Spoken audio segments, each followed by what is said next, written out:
Yurikato, welcome to another edition of the Hottest Sports Podcast. Who are we? With me, Macca, and my good mate Mahona. How are you, bud? Yeah, I've been a little bit, what would you call me, bipolar, maybe over this last week. The ups and downs of my favourite sports teams. Yeah, the ups of Liverpool and the downs of the Warriors, mate. It's been pretty strange times. Quite right. And I'd just like to say that today's podcast is dedicated to Ulla Klopp for allowing her husband Jurgen to stay on as Liverpool manager till 2026. Woo-hoo! Great news. Best news for the whole year, I reckon. A couple of years at least since, Jurgen Klopp, man. I mean, how great is he going? We're up for the quadruple. Could do something that has never been done before. And he said, the most important contract of my life, I signed the one with Ulla. We sat at the kitchen table and Ulla said, I can't see us leaving in 2024. And that's how it all started. So, so big ups to Ulla, man. Big ups to Ulla. Right. She's got him to sign, and it looks like he signed on to 2026. Is that correct? That's correct. Yep. So by the time that turns around, he will be Liverpool's second longest ever manager, just behind Bill Shankly. Wow. And he'll probably carry the same sort of legacy as well, the way he's going. Oh, absolutely. Absolutely. Great news to wake up to this morning. Jurgen Klopp, going to be a Red till 2026. Fantastic. Marvellous. Woo! Talk a bit more, obviously, about Liverpool when we come to our section. Certainly will. Let's have a look at some of the big issues going around at the moment. Crowd behaviour has been thrown into the spotlight again, with streakers at both Phoenix home games, rugby league, while baseball is not immune after a section of Yankees fans pelt Cleveland outfielders with trash, while we've also seen fighting breaking out in stands. Is this recent behaviour systematic of the society we now live in? And is the next step going back to the bad old days of violence erupting at games like we used to see in the 80s? Yeah, man. What do you reckon? I mean, this is a strange one, eh? I mean, it seemed like in the old days there was more violence on the field and less off the field, but maybe we didn't see the violence off the field. Maybe that just wasn't sort of covered. But it does seem like, why is everyone now obsessed with getting on the field? I mean, in the old days, you might get one or two streakers a season. Now it seems like every single bloody game.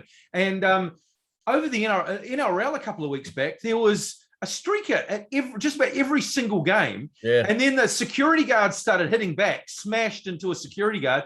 And then the crowd started tackling security guards. They said in the very next game. So it's sort of like security guards versus, I don't know, man. Is this something to do with COVID? Maybe the lockdown thing where people are just like, I'm free. I've got to go out there and act like an idiot. I don't know. I mean, just some of the other things. I mean, we saw a Bulldogs fan punching a Broncos fan. That was good though. Who was yelling during the Anzac commemoration. That was the crowd looking after the idiots.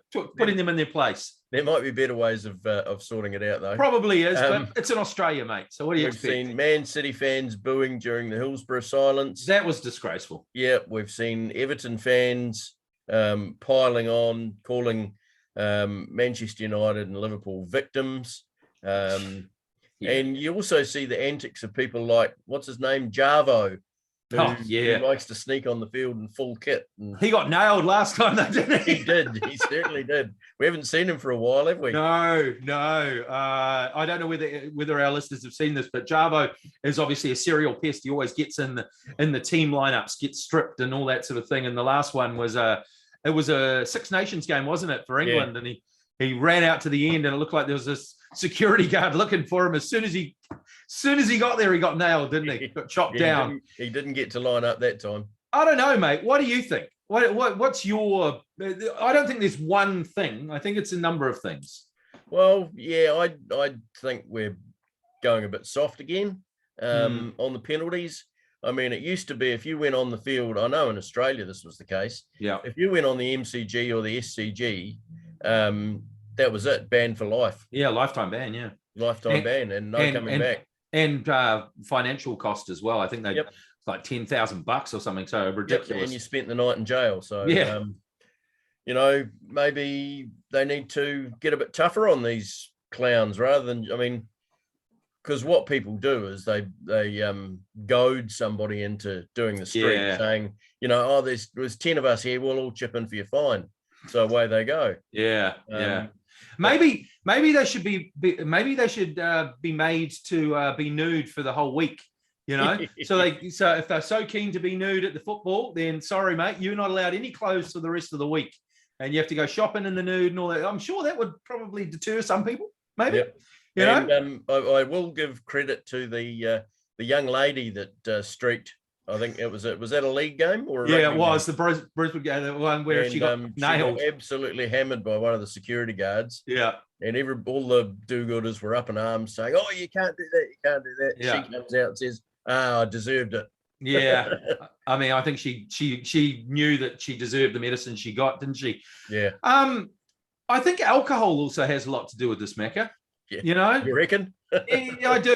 I mean, especially watching that Yankees game. I mean, there was. Oh yeah. There was a lot of Dutch courage going on there, and there was also a mob mentality where you could see at some stages, some people that weren't quite sure, should we be doing this? And then they were sort of, the edge of the crowd was sort of edging away, and there was just a few people running it, weren't there? Alcohol definitely fuels these sorts of things. I hope we never get to the stage where it is like the Premier League in the UK, where there's no alcohol served at all in the stands because they just can't trust the crowd. I mean, that's the way it's going to have to be here. The funny thing is, they're actually talking about trialing it again to let punters drink at football games. Well, you can have a drink, but you just can't take it into the stadium. Oh, okay. Yeah, exactly. That's why they get boozed up beforehand, don't they? Yeah. But no alcohol served at the game, isn't there? There's no alcohol served at the game. I don't know, mate. I don't know. The immaturity maybe of these people. The thing is, I almost understand a streak at a game of cricket. You're there for 6.5 hours, 7 hours. Sometimes you're sitting there. It's a long time. At a game of football, man, you're only there for 90 hours. That's why I never understand the Mexican wave at games of rugby and football as well. Piss off, man. You're only sitting here for an hour and a half. Just watch the bloody game. Why are you here, mate? Pay your ticket. Watch the game. Yeah, I don't get it. Quite right. Well, mate, I know it's been a tough week for you, and you're doing bloody well wearing your jersey there. But stick with your team, mate. You stick with your team, don't you? You stick with your team. Now, Warriors coach Nathan Brown has come out saying he doesn't believe all his players were trying their hardest towards the end of their 70-10 loss on Anzac Day to the Storm, even going as far as saying some of them just gave up. Who's at fault here, coach or players, or the whole club's failure to get the right structures behind the team? Yes, I know it's been tough being away from home for basically the third year in a row, but can they come back from this loss? Well, I would say that he's exactly right. At the end of the game, they probably weren't trying. There were some people that weren't trying because they'd just been smashed, mate. They got absolutely smashed. But what you've got to remember is it was only real. I mean, I know, look, I'm trying to find positives here. It was only the second half. Okay. The first half, we competed really well. We basically gave them their 3 tries. We should have been ahead at halftime. And then there were a number of other factors. There was injuries. There was a couple of really brutal hits that I think, I mean, when Dylan Watene-Zeleznia got knocked out, I think it affected. I was just going to say, has he woken up yet? Yeah, only just. That was horrible. It was really horrible. And I think that really affected some players. I mean, I'd rather mention which players kept trying. I think Jazz Tavanga played well. I think Ewan Aitken kept trying. He made some fantastic cover tackles. Adam Whenua-Blake, he always does. And Chanel Harris-Tavita, mate, he was bloody awesome. For a small guy, the guy has so much courage. They fought right to the end. Even more remarkable from Chanel because it's been revealed that he ruptured a testicle in the 34th minute of the game, and he played all 80 minutes with that ruptured testicle. So for them to say not trying, well, I mean, maybe you don't look like you're trying when you've ruptured your testicle and you're trying to make that, So these guys were walking wounded. We had players off the field. I mean, look, the coaching hasn't been great for the last few years. Nathan Brown, the jury's still out. The players, I think some of them really do squarely need to look at themselves and sort of say, but in the end, we've got to realize there's also 2 teams on the field there, man. And Melbourne, that second half, they were just, excuse the French, they were just fucking awesome. They are just such a good rugby league side, and they are brutal, man. Craig Bellamy, it's not like, we've scored 50. At 52 points to 10, they did a ref's challenge, a captain's challenge at 52 to 10. That's how they don't give a shit, mate, how far ahead. Craig Bellamy is foot on the throat, just keep going for it. As soon as Dylan Watene-Zelezniak is gone, they run a play down his wing and score a try, and then they do it all for the rest of the game. Yeah. So, a number of factors, but of course they can come back. I said to the missus before the game, I don't give a shit what the score is so long as we don't get thrashed. And then I turned it off when they hit the 50-point mark. Yep. There's always another opportunity in the NRL because you've got another game coming up in the next 5 or 6 days, Exactly. and you just got to turn around and look forward. If we can make the playoffs, who the hell knows, man? Who the hell knows? We could do the biggest turnaround in all time and get completely fresh team, and who the hell knows? I'm going to keep the faith, mate. I'm going to keep the faith.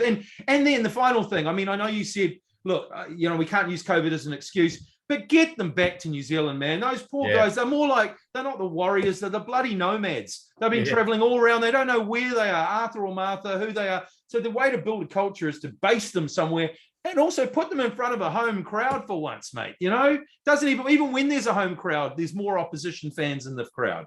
Yeah, it seems strange that they're waiting till July before they come back.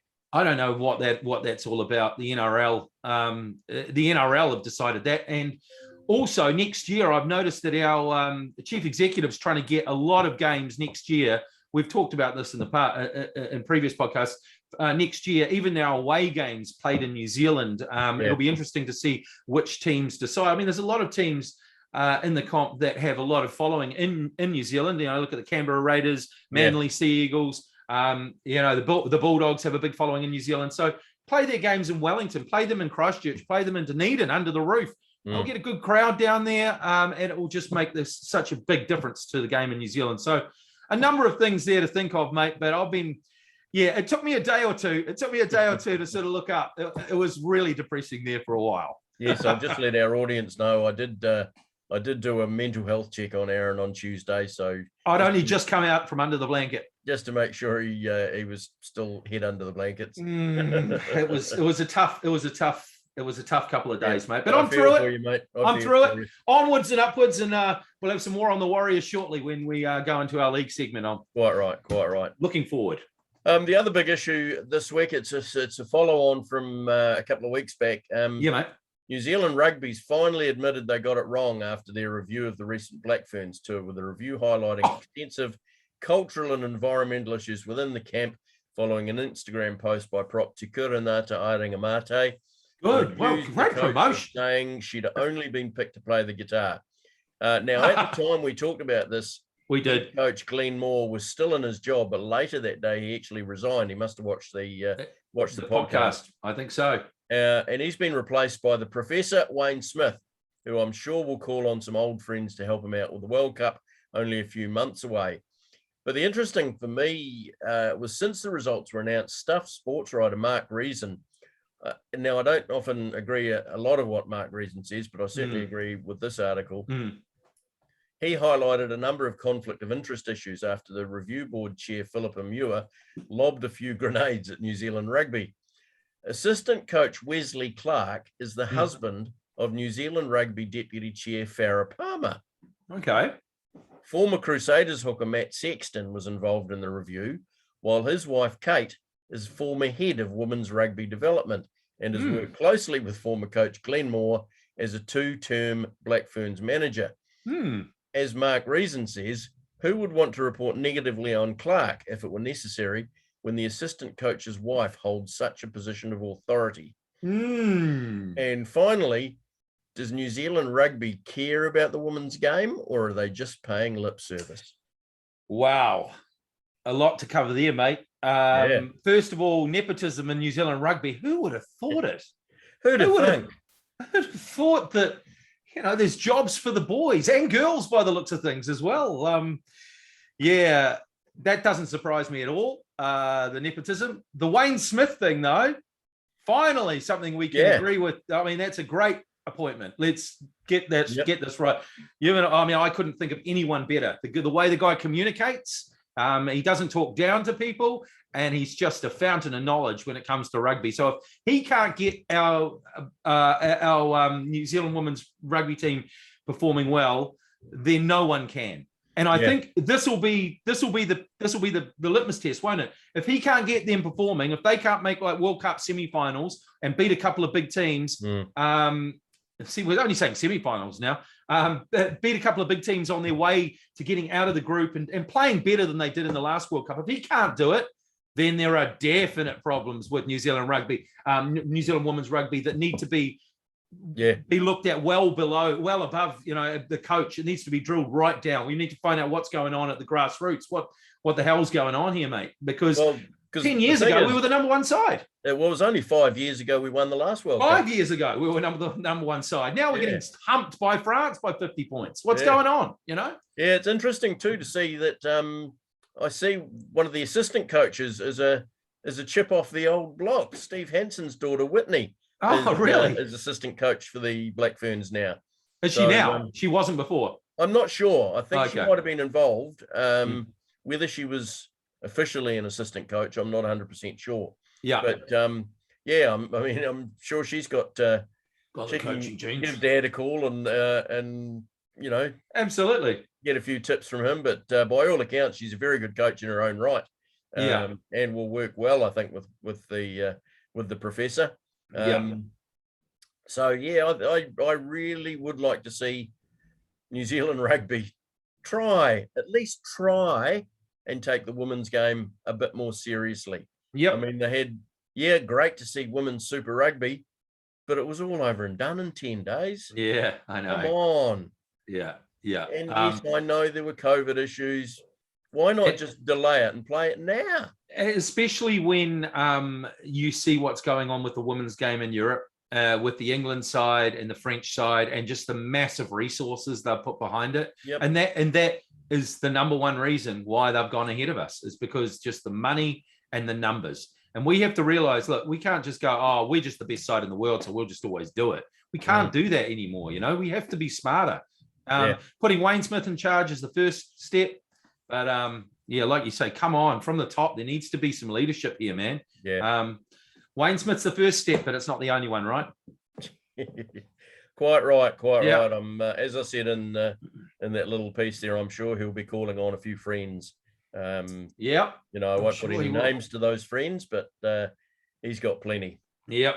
Absolutely. Shall we move to football, mate? Yeah, kick us off on football. Son. It's been good times, hasn't it, for Liverpool, mate? Our quadruple dreams are still alive after making the FA Cup final. Smashed City, didn't we? Smashed City. Yeah, smashed it. And halfway there to make the Champions League final, mate, after defeating Man City 3-2 in that first leg, and win over Villarreal 2-0 with the second leg in Spain next week. All while sitting just a point behind City in the league. So we've got, which of those do you think we're most likely to win? If I throw back to you, of the FA Cup, the league, or the Champions League, which of those three?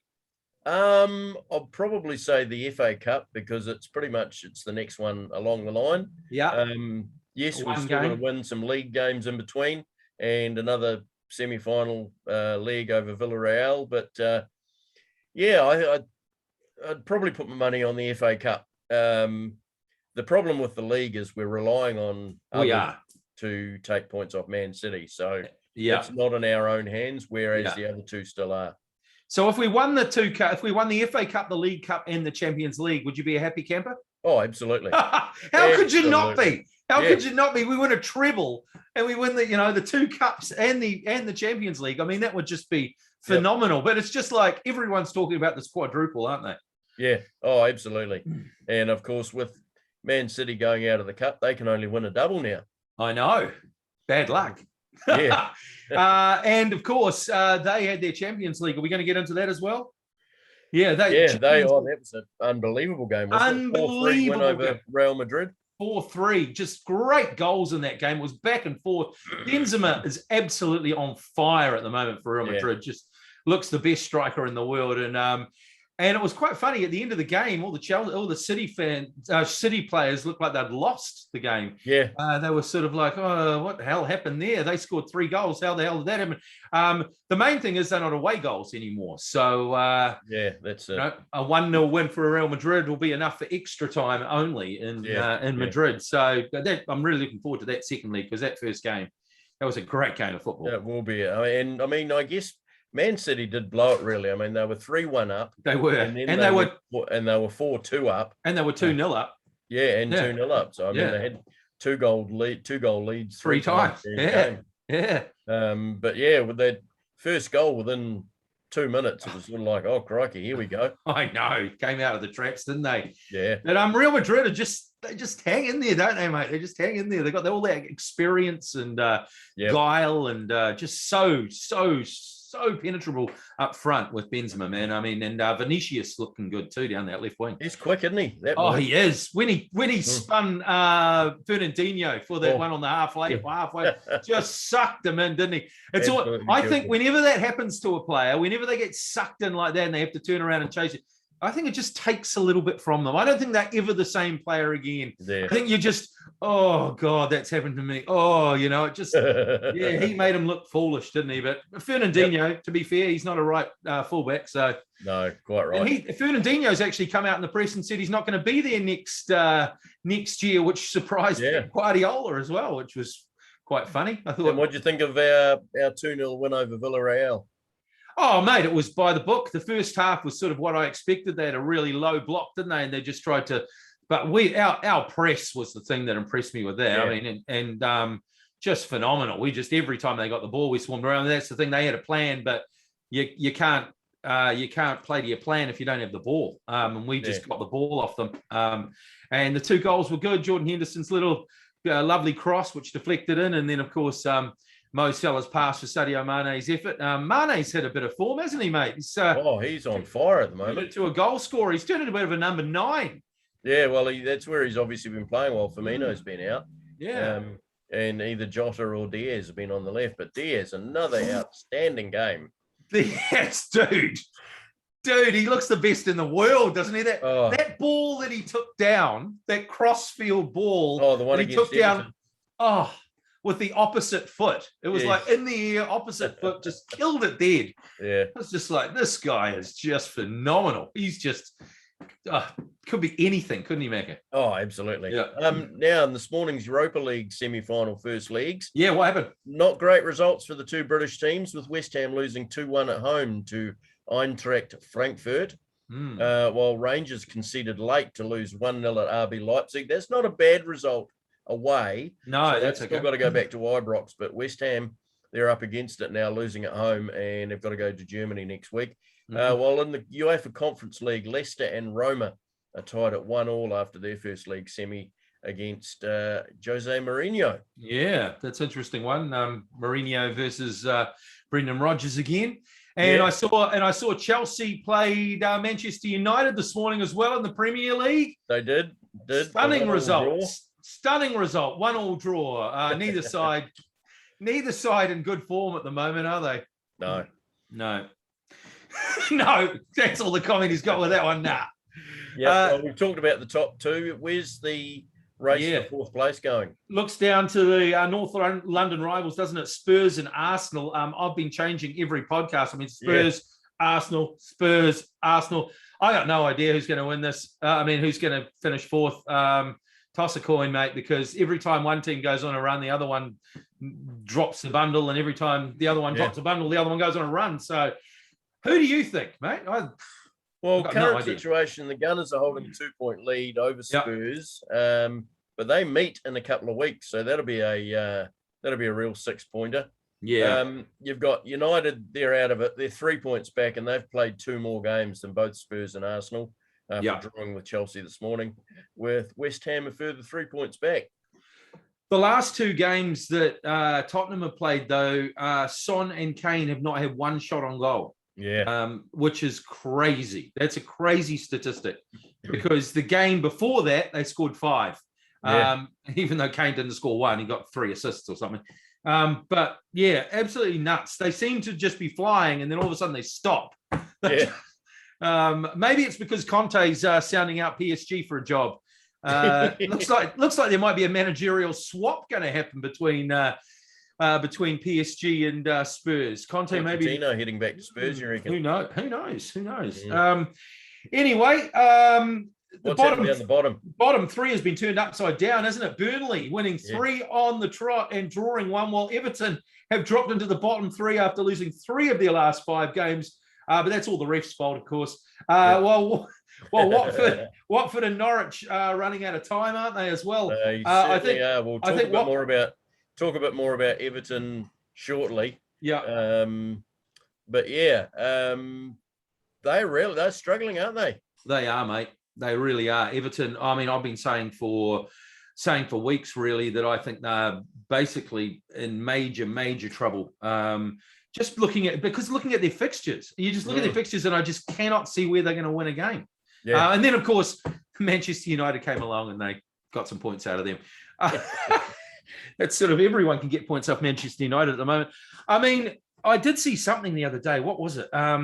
About the most, here it is, years since relegation. 71 years. It's been 71 years since Everton have been relegated.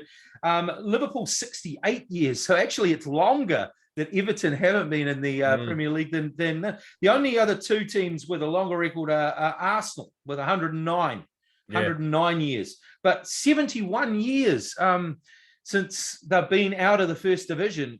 If Frank Lampard takes them down, he's going to be a legend in one way or another, isn't he, mate? He's just... Oh, absolutely. Just talking with a couple of mates the other day about, this whole situation. And whilst it seemed a good idea to get Lampard in... Yeah. Who said that? I didn't think it was. Well, I think so. The Everton fans thought it was a great signing, but when you look at it, he's really inexperienced. He is. He's taken a championship side Derby to the playoffs. Yep. He did a terrible job at Chelsea when he was there. Yep. And to come in, battling relegation, that's where you need, dare I say it, Sam Allardyce or Alan Pardew or somebody like that that's got experience in those situations. And I think just Frank's, proof the fact that great players don't necessarily turn into great managers. Yeah, well, maybe he will in 10, 20 years, but he's not yet. And the thing is, also as a player, he never fought relegation. So he's never really experienced this at all the way through his career at all. Yeah. And really, as a player, he never really experienced any downtime. I mean, he was just winning constantly. So it does make you wonder, doesn't it? When the times are tough, is he really the guy with the right stuff? Yeah. And you'd suggest by the way they're playing, no. But however, let's get to that Liverpool game shortly, shall we? Yeah, we shall. Let's have a look at the championship. Yeah, go on. A fortnight ago, it looked set with Fulham and Bournemouth favourites at the automatic promotion spots. But wait, here come Forest. A stutter from Bournemouth and a hot streak from Nottingham Forest. Wow. The gap's now down to 3 points between second and third. Yep. And they play each other on Wednesday. So that is going to be a massive game. They've got an identical goal difference. Wow. Plus 30. Fulham only need a point now to win the championship. I think they're guaranteed promotion, aren't they? They're guaranteed promotion already. Yeah. But they just need a point to win the whole thing. To win the title. And who else have we got? And they have to draw at home to Luton to do that, don't they? Yeah. Yeah. Huddersfield and Sheffield United. They look pretty much set to make the playoffs. You've got Middlesbrough and Blackburn. They've still got an outside chance, but that's unlikely with only 2 games left. I think there's a 3 or 4 point gap between 2 points, between 6th and 7th, and then a further point back to Blackburn and Millwall. But so what are your thoughts, Macca? What are your thoughts? Wouldn't it be great to see Forest back in the Premier League? Absolutely. I'd love to see them. I think the way that those top 3 teams are playing, I mean, Bournemouth have started a wee bit lately, but I think they're the 3 teams that are going to go up. You'd think that, man, but Nottingham Forest in the playoffs. I mean, they're like, I don't know. They're like Tottenham in any cup. They just. I think Forest will want to get automatic promotion. I really think they'll want to beat Bournemouth on Wednesday Yep. And then just keep winning. And if they got automatic promotion, that would be so good. I mean, I think the last time they were in the Premier League was it 1999? Something like that. 99 they got relegated. Yeah, so 22, 23 years away from the Premier League, and they are a big club. Remember, they've won Europe twice. They've won the European Cup twice. They are a big club. They've been out of the Premier League for so long. I think their coach is really the one that most of the credit should go to, because at the beginning of the year with Chris Houghton as coach, they went 9 games without a win, I think, and they were in the bottom 3. So to come, just have a quick look at the games left for both those teams. So Bournemouth and Forest both got 3 games left. Yeah. On Sunday, New Zealand time, Forest are at home to Swansea, while Bournemouth are away to Blackburn. That won't be an easy game for Bournemouth. And then Bournemouth and Forest meet on Wednesday. Yeah. And then the last round, where are we? We've got Forest are away to Hull City. Okay. And away game. Bournemouth are at home to Millwall. Okay, so both of those, they would be expected to win. Both teams would be expected to win. Yeah, but I mean, you look at this weekend's draw. Yeah. That's a toughie. Toughie for both of them, because Swansea's playing pretty good at the moment as well. Yeah. So, definitely. I mean, Blackburn lose that game and they're out of the running. Yeah. Basically. And Swansea, where are they? They're sitting in 14th. Yeah, they are, but they've scored it. They've had a couple of good wins lately. I don't know. Yeah. Just go Forest. Go to Nottingham Forest. Be great. Quite right. Great to see them back in there. Yeah. Kudos to you, Mr. Gibbons. Now let's get back to our beloved Liverpool. Go on. BT Sport pundits Rio Ferdinand, Michael Owen, and Peter Crouch all agree that the current Liverpool side is the club's greatest ever team. I've heard this recently. 2-0 win in the first leg of the Champions League semi. And Rio actually went as far as claiming if they win the quadruple, they'll be the best ever team in the history of the game. It's hard to argue. I mean, that is hard to argue. I mean, I don't know whether I don't know whether I would say they are the best ever team if they win the quadruple. I would say they've done something that no other team has ever done. Oh, absolutely. Yeah. Because nothing is. It would be the biggest achievement ever in football. Yeah. Whether that makes them the best team ever, I don't know. But they are the best team in my lifetime that I can remember seeing as far as Liverpool. I mean, the last time I saw a team like this, I was in single figures, mate. So I was 8, 9, 10 years old, and I remember 78, 79 Liverpool team. Absolutely. Won the league by a country mile. 77, we got the treble. Yep. Nearly a treble. Nearly the treble. We lost the FA Cup. That's how I. Yeah. And this year, the side scored 135 goals. Mm-hmm. They're 3 goals behind the 85-86 team. Is that how many they won through the whole season, though, the 85-6? 85-86. They scored 138 goals in the season. Through the whole season. A lot more games to go. So far, have scored 135. So they're going to break that record. But the interesting thing about that 85-86, 138 goals, there was no European football. They were banned from it.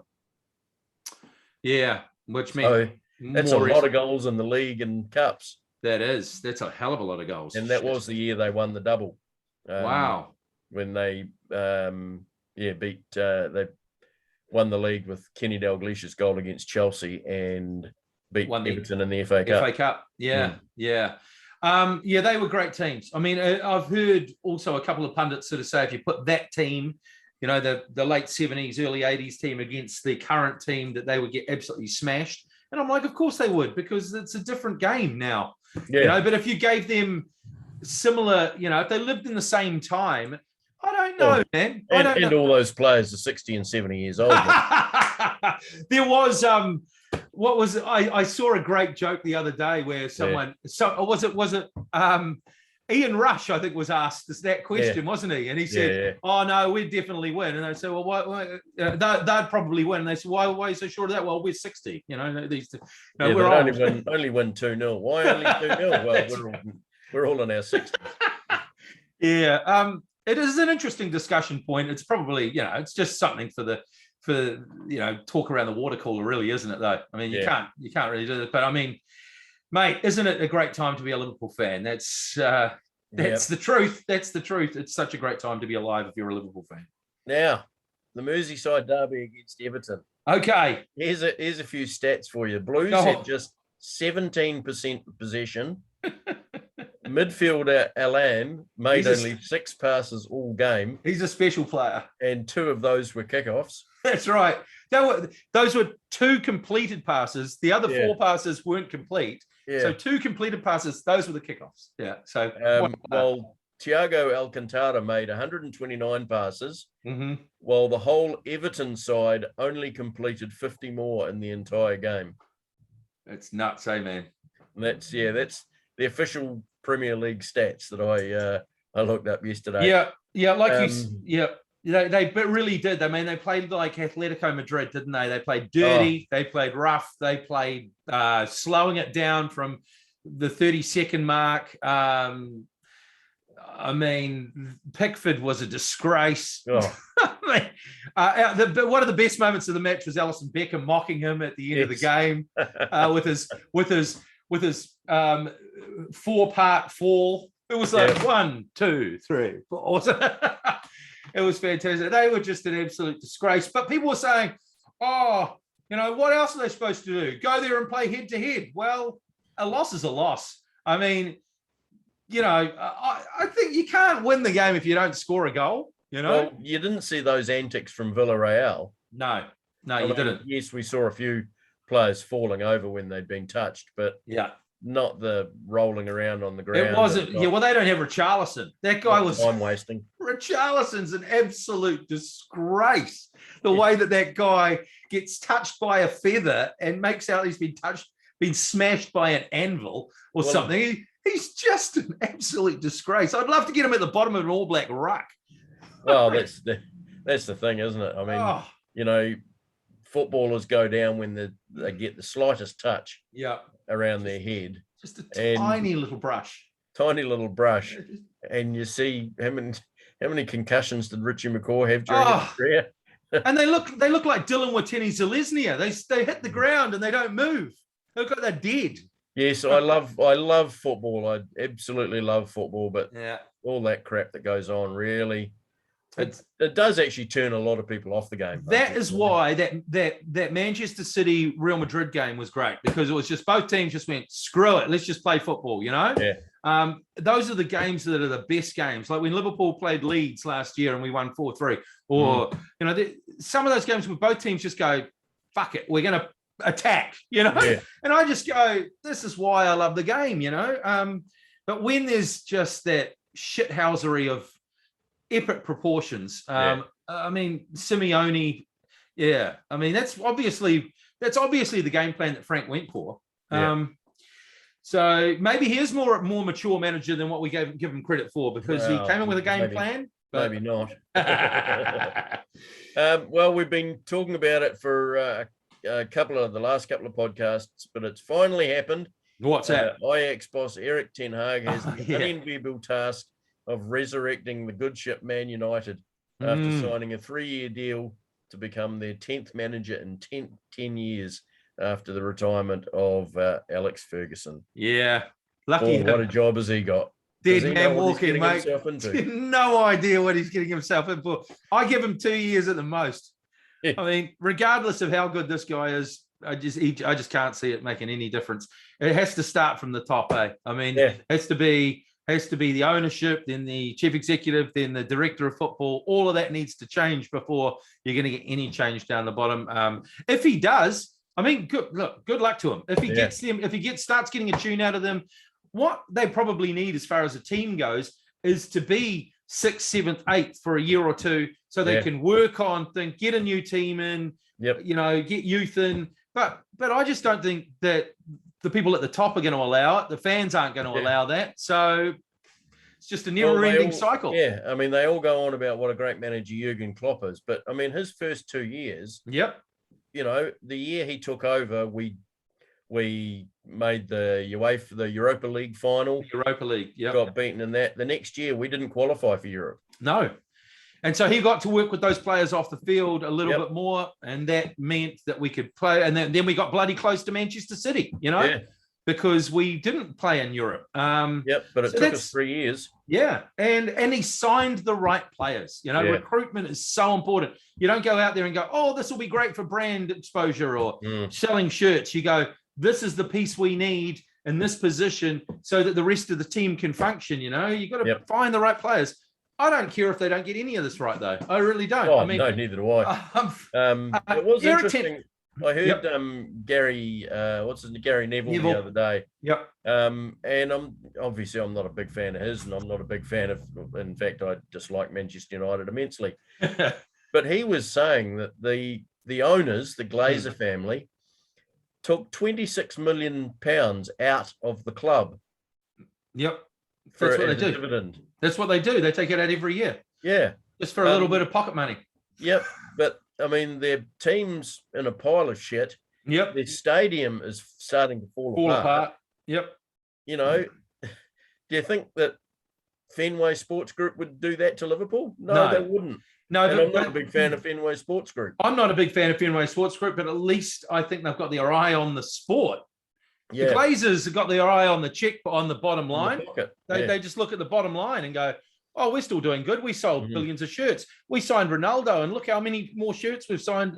We've sold in Asia. Or they don't care. I really believe that the Glazers don't really care about the results. They just care about the results on the balance book. That's really all they care about. Whereas I think Fenway Sports Group, you can say they do care, because look, they've gone out and they've re-signed. They've done the stadium. They've gone out and got re-signed Jurgen Klopp again, haven't they? They've gone out and got him every piece he wants for the team. I think our owners, even if they don't care, they make the right decision based around the people that are telling them that these decisions need to be made. And I don't think the Glazers listen to anyone. I think they just obviously not make their own decisions, Anyway, enough about that shit club. A loss and a win for the Wellington Phoenix's homecoming. Losing 4-0 to Central Coast Mariners. What happened to Wellington, mate? You were there. Yeah, Ron Jarden Stadium. Then they beat West Sydney 1-0 at Sean Fitzpatrick Park. The hope for fans is that the team gets a home final, which is being confirmed to be in New Zealand, most likely in Wellington. Now, the team are in a great position to make the playoffs as they sit 5th, a point behind Adelaide with a game in hand on the South Australians. Behind them, the Mariners are in 6th, 3 points adrift, with MacArthur a further point behind. Although it's a tough run home for the Phoenix, who are on 36 points, with games against 3rd place Melbourne Victory, 10th placed West Sydney, and the leaders Melbourne City. I think if they can pick up 4 points from those 3 games, they'll be in with a shout of a top 4 spot. I think they really only need 1 point to secure finals football. Amazing. An added bonus is that striker Gary Hooper will be back after returning from injury for the last 3 games. Oh, that's great news. Yeah, just looking at the rest, Adelaide, they're a point ahead. They've got to play Brisbane and Western United. The Mariners on 33 of Brisbane and Newcastle left. MacArthur have Newcastle and West Sydney left. While Sydney, this is the one that surprised me, they're only in 31 points, but they've still got a very, very outside chance of making the playoffs. They've got games against Victory and Brisbane left. Now, remember, Sydney are the champions, aren't they? They most certainly are. They're the defending champions. They might not even make the playoffs. Yeah. That'd be a turn up for the books. How crazy is that? Just before we go to something else, man, I must just say, well done to the Phoenix. This year, before we started, we both wrote them off. We both said we haven't probably got a chance. It's probably a year of rebuilding. Let's play some young guys. Let's just see how they go. And this year, they've by far exceeded my expectations. And likewise, yeah. Yeah, so just great work. I mean, I don't know what happened for that homecoming game, 4-0. That was actually, they didn't play that bad, did they? They didn't play that bad. It was really surprising. I actually was talking to Jason Pine the other day about it. And he was like, 20 minutes into that game, I know, all over. They were in it.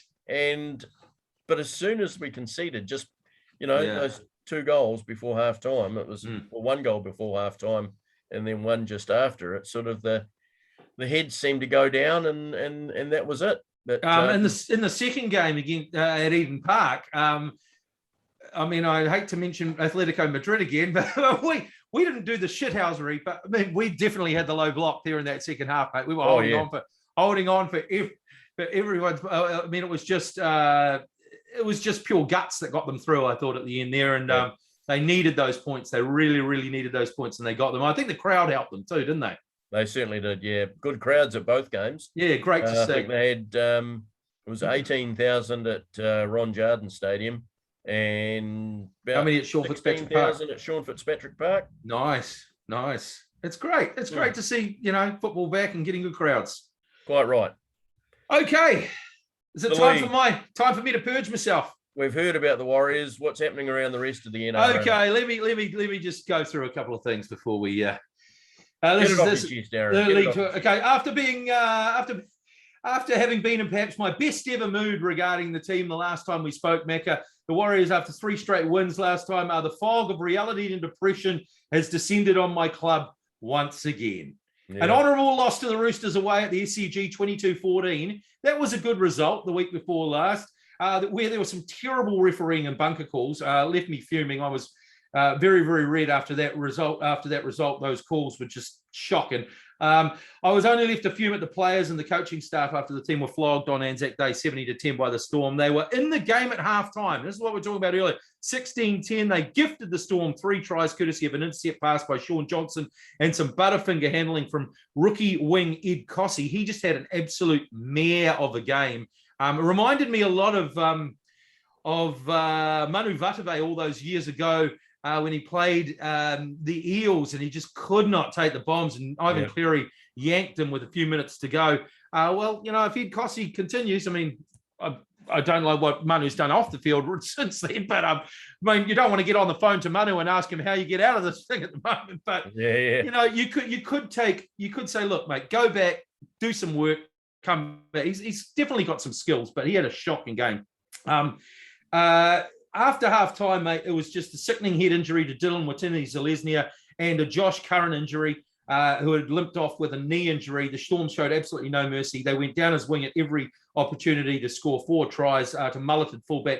Pappenhausen got 2. Xavier Coates got 4. They racked up 54 unanswered points in the second half. 70-10 was the final score. The Storm enjoyed 66% possession, which sounds more like football stats than league stats. Xavier Coates' 4 tries in a match was the first of his NRL career. It's the 3rd time the Storm have put on 50 points to the Warriors in the Anzac clash. Can we play someone else on Anzac Day, please? The 70 points was the highest the Warriors have ever conceded by a club, and Melbourne's 70-10 win was the equal best against a side in NRL history. And of course, Nathan Brown said they gave up, which we talked about before. Yeah, I'd love to play another team on Anzac Day, or at least get our boys home so they could feel what it's like to play in front of a home crowd. I think they just look sad sometimes. They just look like a sad team. So we're next. Well, I just think they have to basically follow Steve Hanson's advice and flush the dunny and move on, if you ask me, mate.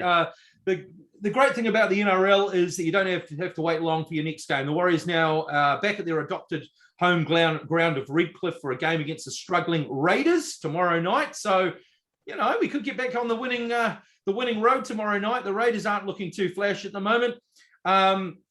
Adam Pompey, Ed Cossey has been dropped for the game. Adam Pompey was almost as bad as Ed Cossey. He's been retained largely due to the lack of options due to injury and suspension. Rocco Berry and Billy Valia will start this game. They've both been out for the last few weeks, but they're going to both start as wingers, even though they both began the season as centres. So we're having to switch a few players around. Regular wingers Montoya and Dylan Watene-Zeleznia, of course, both out. And Josh Curran out with an injury. Aaron Penne suspended for a week, which means a new back row of Aikens, Sirinen and Jazz Tavanga will take the field on Saturday. And a positive injury news, Jack Murchie and Ben Murdoch-Masilla return to an extended bench after returning from injury. I can't wait to see Big Ben go again. He's what we need, a big fella in the middle of the ruck. As former Canterbury rugby player, Big Fijian Junior Ratuva. Have you seen this guy play before? No, I haven't. He played for Canterbury in the NPC a couple of years ago. He's really athletic, tall, rangy player. Great looking option for the Warriors, but he's very young. They're reluctant to throw him in early.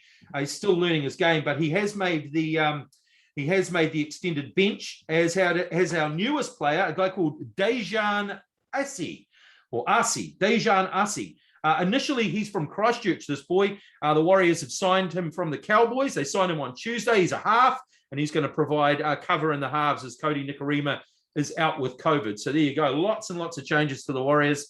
What's the mail on Tohu Harris? When are we likely to see him? Mate, they reckon he's still about 2 or 3 weeks away. I mean, we bloody well need him, man. We needed him at the beginning of the season. He's the sort of player that can just tidy up the edge of the fringes and just make those covering tackles. He's just a class act, perhaps our best forward. I think he is our best forward. And of course, the leadership that he offers as well. He's just had a hell of an injury. So 2 or 3 weeks still away, I think. And other results from round 7. The Sharks beat Manly 34-22. I don't know whether you saw any of this game, Macca. Blockbuster rhinoceros-like centre, Siosifa Talakai. Have you seen this guy? No, My God, this guy, he's like Conrad Hurrell on steroids. He is built low to the ground. Yep. He's a brick shithouse, and he just ran over the top. He scored 4 tries the week before. This game, he scored 2 and created 3 others. They were 34. It was 34-2 after the first half, and he is just a beast of a player for the Sharks. So they beat them up. The Broncos beat the Bulldogs 34-14. The Cowboys beat the Titans 30 points to 4, smashed the Titans. The Eels thrashed the Knights 39-2. The Knights are looking terrible after they announced that Kalen Ponga had re-signed and not gone to the Dolphins. Not very auspicious way to announce that by going down 39-2. The Panthers beat the Raiders 36-6. Absolutely smashed them. The Panthers just on fire at the moment. The Dragons upset the Roosters on Anzac Day 14-12. And I've left the best for last. The Jackson Hastings-inspired West Tigers, after winning their first game of the season the week before, after a golden point win against the Eels, had a 1-point win again, this time in regulation, when Jackson Hastings put the drop goal from about 35 metres out to upset the Rabbitohs 23-22. They've won 2 in a row. Result, that one. Huge result. It was great to see the Tigers winning a couple of games. So in the first round of round 8 last night, the Broncos upset the Sharks 16-7. That was an upset. And other matches to follow tonight. The Titans play the Panthers. Rabbits play Manly. Tomorrow, we play the Raiders. The Warriors play the Raiders. Bulldogs play the Roosters. The Eels play the Cowboys. And on Sunday, the Knights play the Storm. And the Dragons play the Tigers. Okay, let's go to the table, mate. The Panthers on top. They are flying. They have not lost a game. 14 points. Just on fire. Just a great-looking rugby league side. 7 out of 7, 14 points. Storm just behind them in 12 points. Eels and the Sharks tucked in 3rd and 4th on 10 points. And then you've got a bit of a log jam. 5th to 8th, you've got Cowboys, Roosters, Sea Eagles, and Broncos. Broncos are now in the 8 after that win last night, all on 8 points. And then you got on 6 points, Rabbits, Dragons, and Warriors on 6 points. And then the Titans, West Tigers, Knights, and Raiders on 4. And bringing up the rear, the poor old Bulldogs. Only won 1 game. They're on 2 points. So the table's nice and spread out. The Warriors sitting nicely, though, man. Only on 6 points. The thing is, our points differential's taken an absolute hit. Minus 63 now. So, we have to put some points on somewhere or at least get some wins. So let's hope it starts against Canberra this week. So, mate, keeping the faith. Still my team. It's still our year. Go the Warriors. Yeah, go on the Warriors. Time for a bit of code. Super Rugby Pacific had their first ever Super Round with all the games played in Melbourne last weekend. Personally, I don't think it was the greatest choice to host a Super Round in the city that isn't really a rugby town. Why Melbourne? No idea. If it was to be in Australia, Sydney, Brisbane, or even Canberra would have been a better choice. Low crowds at Amy Park, according to talkback callers over the weekend. There was no media coverage in the city. And one caller who lives in Melbourne said he didn't know it was on until he listened to SENZ online. So how crazy is that? And it's the first round of First time they've had a super round. And it's the first round of matches between New Zealand teams and Australian teams. So you would have thought, oh, yay, we're going to see some. No. Friday, Melbourne for the first two games on Friday, the double header. Yeah. No, it was only one game because the Mahona Pacifica game was postponed. Looked like there was about 32 people there. Mate, Melbourne don't. When are they going to get in their head? Melbourne don't give a shit about rugby. They don't care. They hardly care about league. The only reason they care about league is because their team wins all the time. Yeah. That's the only reason they get It's crazy. Play it in Sydney. Yeah, I have no idea. So here's hoping that next year, we might get it in Auckland or Wellington. Or Dunedin. Dunedin. The stadium down there will be fantastic. I don't know whether Dunedin's it probably is big enough. I don't know. Yeah. And one of the players got interviewed over the weekend. It was Cody Taylor. Yeah. Said it was strange having all the teams in the same hotel. It would be. It would be strange, especially after the game. Yeah, quite right. So what's happening on the field, though? The Blues sit a point ahead of the Brumbies, with the Crusaders 2 points back, with the Reds making up the top four. Chiefs, Hurricanes, Waratahs, and Western Force sit in the remaining playoff places. I'm not sure I heard that. Did you say who was at the top there? The Brumbies are second. Who's first? Crusaders are third. The Crusaders are third. Jeez. Only 3 points back. Might have to start watching some Super Rugby. My team's on top. But the thing is, the stupid thing about this competition is Rebels have won only 2 games of 9. Yeah. Highlanders and Fiji and Drua have won 1 game in 9. Yeah. Yet they could still make the playoffs. How? Well, by winning because 2/3 of the bloody competition make the playoffs. Okay. We got a top 10. Top 8. 8 out of 12 make the 8 out of 12. That's ridiculous. Why do they need 8 teams? Surely 4. Well, we've talked at 6 great at the max. about Yeah, I know. Once again. I mean, just make it simple. It's just ridiculous, isn't it? Moana Pacifica were forced to sit and watch again over the weekend after the Force couldn't field a side due to COVID, and they are actually considering asking Super Rugby officials to give them the game by default because of the late notice. Moana Pacifica the Western Force gave it was only the day before the game. Yeah, that's not fair. That they said they couldn't travel from Perth because of players with COVID. But sorry, you can't leave it. It's like cancelling a motel. You got to do it 48 hours before. Yeah, or suffer the consequences. Sorry, we're giving the points to Moana Pacifica and giving them an extra bonus point for COVID too. Quite right. Sad news this week. All Blacks and Crusaders prop Joe Moody faces an uncertain future as the 33-year-old has done serious damage to his knee after rupturing his ACL in the loss to the Blues a week ago. Yeah. Moody will be out for at least the rest of this year and will be 34 when he returns next year, still trying to make the 2023 Rugby World Cup squad. He's had a rough trot with injuries, Joe. He missed most of last year with a foot injury. Early in his career, when he'd been picked for the All Blacks for his first tour, and he broke his leg in the last NPC game of the season.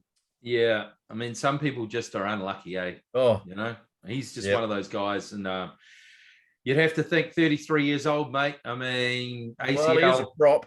I know, but it's ACL, man. It's like, I don't know. Good luck to the guy. Good luck to the guy, man. Oh, absolutely. He's been a cornerstone of both the Crusaders and All Blacks.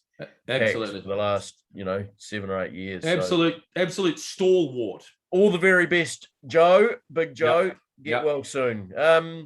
This week, Reds host the Chiefs tonight. Tomorrow sees the Force host the Blues. Fiji and Drua meet the Highlanders. Waratahs host the Crusaders. And Moana Pacifica visit the Rebels, or really they just stay in Melbourne. Yeah. And the Brumbies will look to add another New Zealand scalp when they host the Hurricanes, with all those games in Australia. Of course, the Brumbies beat the Highlanders last week, the only win for a Australian side over a Kiwi side. But they really, to be honest, them and the Reds really look like the only sides that are going to do any damage in the rest of this competition. They're both in the top 4, as I said. So they should theoretically stay there. I think the top four will probably end up what it is now. Strong broadcasting revenue and sponsorship gains has meant a $5.5 million profit for New Zealand Rugby. Woohoo! Woo! Let's go down and spend it. It's their first profit in 5 years. Given the postponement of the Women's Rugby World Cup to this year, all the border restriction changes that meant the All Blacks played the bulk of their tests in Australia, it's time for New Zealand Rugby to repay the fans by standing up to the likes of Sanzar and, like the Warriors, demanding a couple of rugby championships that are played here. I wonder, sorry. They won't. But I wonder whether any of that profit comes from playing that test match in America last year. I mean, I'm sure quite a bit of it will. They said that's why they went over there, to grow the game. I mean, to grow their bank account. So, yeah, I hope that really did. I hope that really did grow their bank account, playing those tests over there. Also from the AGM, the $300 million Silver Lake deal has been delayed further. There's a surprise. After this week's just come back to me when it's done. With provincial unions still seeking further clarification on how it will be divvied up. So nothing's changed. Nothing's changed. Well, so, how long does it take for clarification? The Players Association will be sitting back going, what the hell? We got absolutely nailed for holding this thing up, and now it's been delayed further by your own unions. And it's the same thing. We want clarification. And it's like, okay, we're clarifying. Okay, It's going through. Hang on, we want further clarification. It's like, what do you want clarification on? They want more money. That's what they want. Exactly. How much money are we getting? And is it going to come all the time? And where's it going to go? Et cetera, et cetera, et cetera. Yeah. Oh, dude. Silver Lake. So they'll have to have another special general meeting in a few months. Of course they will. Once all this clarification has been clarified. Of course they will. They'll have to have an extra special meeting. Exactly. In a special place. 5 stars.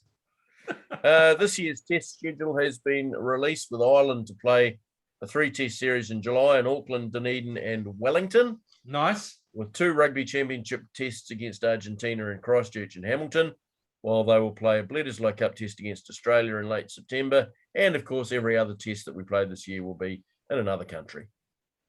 Neat.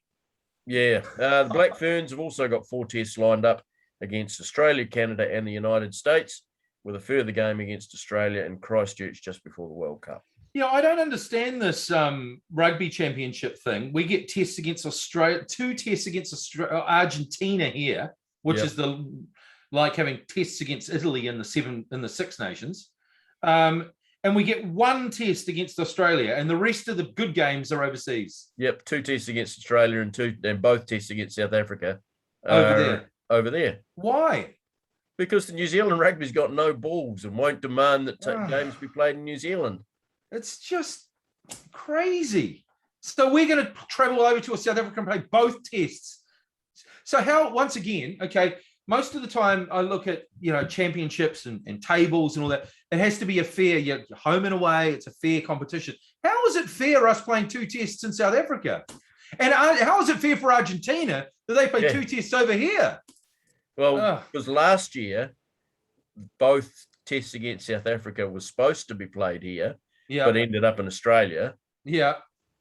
So we're the ones that get blamed. And so they were going, last year those should have been ours. So now they're going to, even if they had been ours, that was last year. How does that make it a fair competition for this year? I mean, that's the whole thing. Each competition goes year by year. It has to be fair for each individual year. You can't go, previous year you had 2 tests, so we'll have 2 tests for this competition, because that loads it in one direction. Could you imagine the Scottish Rugby Union saying, yeah, we'll play the next 4 years at Twickenham. Yeah, and then we'll have 4 years at Murrayfield after that. Yeah, like hell. Fuck. Honestly, man. Good on you, New Zealand Rugby. You're really doing a great job. How hard is it? You got 4 teams. You got 4 teams. You want to make a fair competition. Home and away. Mate, that is just unbelievable how you can stuff that up, man. I know. Anyway, Anyway, enough about New Zealand rugby. Sick of talking about it. Oh, yeah. Just get something right. Yeah. Okay. Bit of baseball action. Now, Yeah. all went down in the Mets Cardinals series this week. What happened? Tensions between the two teams overflowed yesterday as there was a benches clearing brawl. Oh, brilliant. I love those. After New York pitcher Yohan Lopez threw high and inside 94-mile-an-hour fastball to Cards third baseman Nolan Arenado, which he took exception given its dangerous speed and direction. And after a few choice words, the bench is cleared. Arenado knew exactly what was coming after Cardinals pitchers had hit 6 Mets hitters over the series, and took quite some time for the umpires to regain control of the game, which finished 10-5 in St. Louis' favour. But the Mets took the series 2-1, the Cardinals' first series loss of the season. So your pitchers have hit their batters 6 times. Yeah. You get upset because one pitch came high and inside. Doesn't matter. And you knew it was coming. It was coming. I don't know. What's the rule around fighting in baseball? Because we know how it works in ice hockey. You know, it's just allowed, you know, a guy can skate on, bash a guy, and then they allow them to fight, and then they both get penalties. What's the story with the baseball when they clear the benches? Because surely if don't you just throw everyone out of the game? What's going on? Yeah, I mean, I have seen games where 4 or 5 players from each side have been tossed out of the game. But generally, because the rosters are so tight, and they've only got, 13 or 12 or 13 position players, once you've tossed 4 position players, you can't play anymore because you've only got 8 left. Yeah. So they can't throw everyone out because there wouldn't be a game. No. So players. Is that why they all come running at once? Is that why they think, they can't suspend us all? We'll all go all in one in. Oh, look, they can hand out some pretty hefty suspensions to quite a few players if there's a few involved. I mean, generally it's 2 or 3 are the instigators and retaliators. The rest are all push and shove, standing around, and then there's a big pile of guys. Yeah. Players pulling other players away. Yeah. So it's generally only 2 or 3 until was it last year when that 80-year-old manager got involved? Was it last year or the year before that 80-year-old manager got hit or something during a scuffle? No, it was about 20 years ago. Oh, was it? Yeah, just don't get involved if you're a manager. Don Zimmer, the bench coach. That's right. Got thrown to the ground by Pope. And he did the wobble around. Oh, he hit me. It was like the old Paolo Di Canio ref diving. Oh, yeah. Went down in stages, didn't he? Now, I know I'm a Yankees fan, but a superb dive from Yankees pitcher Nestor Cortes to play at first base in the Yanks series win over the Cleveland Guardians picked up Player of the Week. Cortes sprinted from the mound to catch the ball from first baseman Anthony Rizzo. But had to dive head first to beat the runner at the plate, which he did by a hair's width to claim the out. It was a fantastic play. Nice. There's a lot of pitchers you wouldn't see try that. But, nice. Nasty Nestor. And the fact that he was playing the Guardians. Yeah. Guardians. The Cleveland Guardians. So awesome. It sounds like an amazing play. I'll have to check it out. It was. Go onto YouTube and look that one up. Nestor Cortes, first base. Cool. A number of National League players are adjusting to life as a designated hitter, with last year's MVP Bryce Harper taking time to get used to his new role at the Phillies. Normally a right fielder, Harper said on Sunday Night Baseball that while he's finding it difficult not being involved in the whole game now, he has been able to really concentrate on his hitting, but is still hoping to get some game time in the field as the season goes on. What's the story with someone like him? Why would he be playing that when he's quite an athletic sort of outfielder? Yeah, I guess injury. They're putting, it does lower the chance of injury. He has had injury problems in the past. But I guess they just want him to concentrate on hitting. Batting. It's quite funny in the reverse scenario. We're actually seeing Giancarlo Stanton for the Yankees hitting a lot more this year, fielding a lot more this year, which is a bit different to last year. He hardly fielded at all. The only time he actually did field was when they were playing away at National League stadiums, which obviously doesn't have to happen now with the DH in the National League. So, guys like Harper, they're still young. He's still in his 20s. He wants to be out there running around and that sort of thing. But obviously his manager has decided they want him to concentrate on his hitting and produce better numbers than he did last year when he got the MVP. So that would be something. Nice. Yankees, Twins, Padres, and Brewers are the hottest teams in baseball at the moment, all going 8-2 over their last 10 games. While on the reverse side of things, the White Sox and Reds have both gone 1-9 over the same period. Yankees lead the AL East, Twins in the Central, Angels in the West. That's a bit of a surprise. Yeah. And in the National League, you said they got no chance. Yeah, it's early days. It's early days. Yeah. Although they are 10% of the way through the season now, having played 16 games. Is that right? Or nearly 20 games, actually. That's crazy. Which is a whole NFL season. Yeah. 16 games. In the National League, the Giants, Mets, and Brewers lead their respective divisions. Okay. So, as I say, early in the season. So, still a few big-name teams to come through there. Of course. Kiwis in action. Jason Matthews has continued his good start to life in the White Sox organisation. Maybe they need him in at the major league level. Yes. He's hitting 268 in 11 games for High A Winston-Salem Dash. Nice. With an on-base percentage of .412, which is a damn good on-base percentage. With 3 doubles, 7 RBI, and 11 hits, while he's been walked 7 times. Ben Thompson is still to give up a run in 4 games for the Augusta Green Jackets, but unfortunately he's gone on the 7-day injured list after giving up 6 hits, 2 walks, and striking out 5 hitters over 4 innings of work. Kyle Gligowski and Elliot Johnston are in extended spring training, with Kyle still rehabbing after being out with that arm issue for most of last year. So we'll keep you up to date with everything that's going on there. We sure will. Thanks for the baseball update, Macca. In other sports news, Ben Stokes is set to be named the new England cricket captain after Joe Reek's resignation following their disastrous year. Kiwi-born all-rounder has made it clear he wants pace bowlers Jimmy Anderson and Stuart Broad returned to the test side. Good call? Yeah, it actually has been confirmed this morning that he has been named as captain. It's going to be interesting. He's not backward and coming forward, is he, Ben Stokes? So no. Let's hope. Especially in pubs. I would... I hope he plays an attacking style of cricket. I'm sure he will. You'd think that he would. That's the type of cricket he plays. You'd think that he would be that sort of thing. But I think England have got far bigger worries than who their captain is, to be fair. I think they've got their side is aging, and I think they've got other worries. But they always seem to focus on who the captain is in England cricket, though, don't they? Yeah, they certainly do.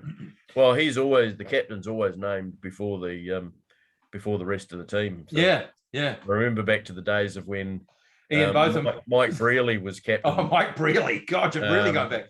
And he would, as a batter, he would never have made the side. No. But they had to open up a place for him because he was the captain. He was the captain. And they used to do that stuff for wicket keepers back in the day too, didn't they? It's like, can't bat for shit, but man, what a great wicket keeper. Bat him at 11. Yeah. Doesn't happen anymore. It's a bit like catchers in baseball. Yeah. Dame Carrington has come from behind in the 3-race series to see who takes the sole spot at the next World Championships in the K1 500 after losing the first race to Amy Fisher. She had to summon all her strength to win Thursday's final race to keep the spot. I think that wasn't really expected to start with, was it?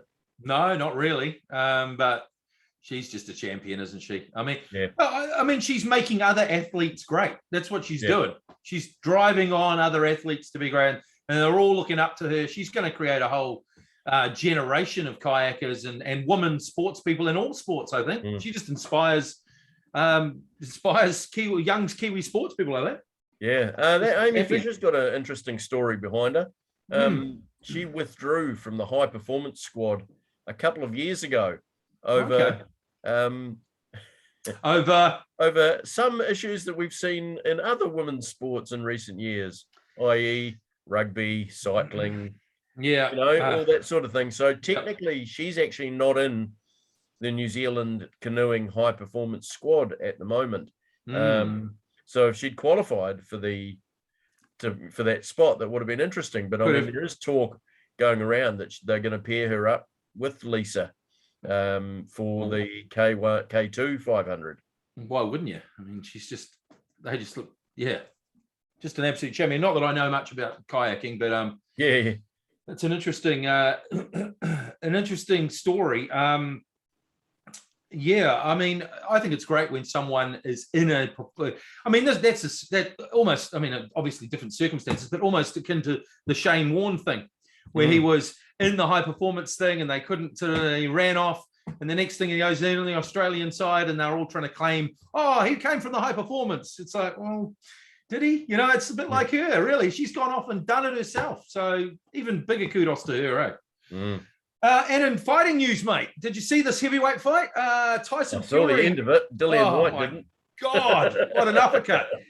Tyson Fury has reconfirmed his retirement after he knocked out our rival Dillian White over the weekend. I saw, who was it? It was Piers Morgan berating Tyson Fury for saying, "Why, come on, you come out of retirement. You're still the best. Blah, blah, blah. Come on." And, the question that you've asked is Fury up there with one of the top heavyweights ever?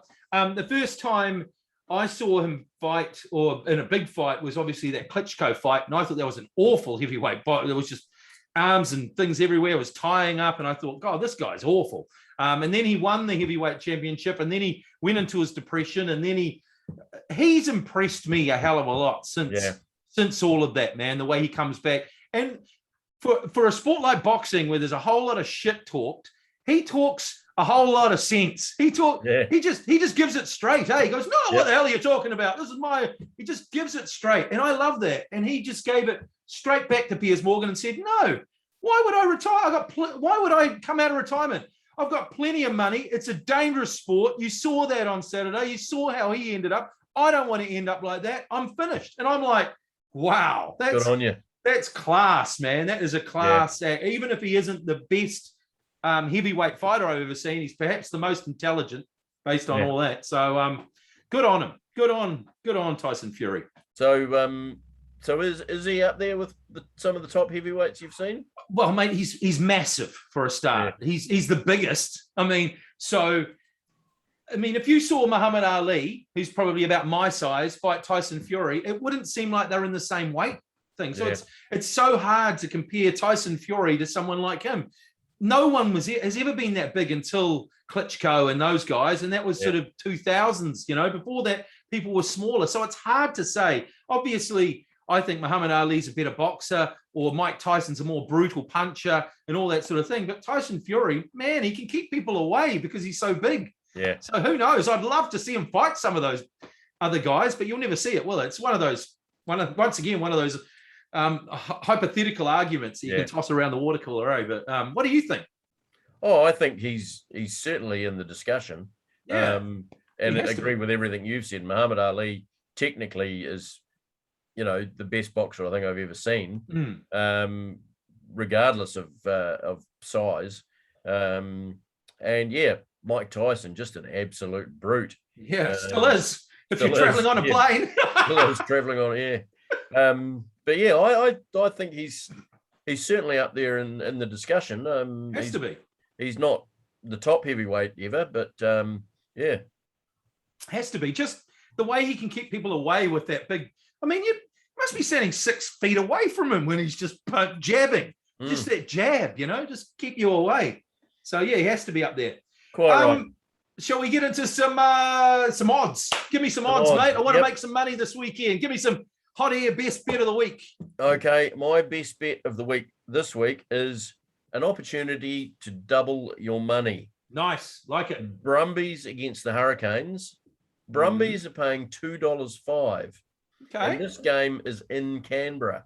Okay. The Brumbies, I'm not going to say they easily beat the Highlanders last week, but they were comfortable in winning the game. When the Highlanders started to get close, the Brumbies just turned it up a gear and went on and won that game. Hurricanes are only paying $1.70. I think the Hurricanes have got some serious issues. Yeah, that could be that could be local bias by the TAB there. It could be. Looking for odds. And even the Crusaders have rested 2 or 3 All Blacks this week. There's no George Bridge, no Richie Mo'unga. Yeah. And obviously Joe Moody's out with injury. The Waratahs are paying $6.50 with the game being at Leichhardt Oval. Oh, so that's a nice little outsider. Yeah. Like that. So you're giving us a double your money and a 6 times your money if you want the outside. Yeah, I don't think the Waratahs will beat the Crusaders, but it's you only need a couple of yellow cards and another red card, and there's $6.50. Absolutely. I like it, mate. I like it. I'm definitely going to put some money on the Brumbies, I think. Okay, we got good week, bad week from me this week. My good week has to go to Jurgen Klippity-Klopp, mate. He just cannot lose. He's just got a new contract. His wife loves him because she's staying in Liverpool for another couple of years. So what a great week for Jurgen Klopp. And his team's absolutely flying at the moment. Bad week. I'll stick with the coaches. Nathan Brown, not a good week for Warriors coach Nathan Brown. In 2000, he was the captain of St. George when they lost 70-10 to the Storm. In 2022, he's the coach of the Warriors when they lose 70-10 to the Storm. Crikey. Nathan Brown, just stay away from the Storm, mate. Stay away from the Storm. Bad week for Nathan Brown. There you go. But as the great Jerry Marsden would say, at the end of the storm is a golden sky. That's right, mate. And the sweet silver song of a lark. That's exactly right. And on that bombshell, that's a lovely warm way to finish the podcast too, isn't it, eh? The smile on my face as the Warriors beat the Canberra Raiders this weekend. Quite right. Go the mighty Vodafone Warriors. Go the mighty Vodafone Warriors, and go the mighty Liverpool as well. Who we got this weekend? Newcastle, lunchtime kickoff tomorrow. Beautiful. So that'll be about 11:30 p.m. 11:30 Saturday night. Yep. Tomorrow night. Love it. Beautiful, mate. I'll catch you in a couple of weeks for another Hot Air Sports podcast. In the meantime, make sure you like, share, comment, all that sort of stuff. We'd love to hear from you, wouldn't we? Quite right. So that's a goodbye from me. And it's a cheerio from him.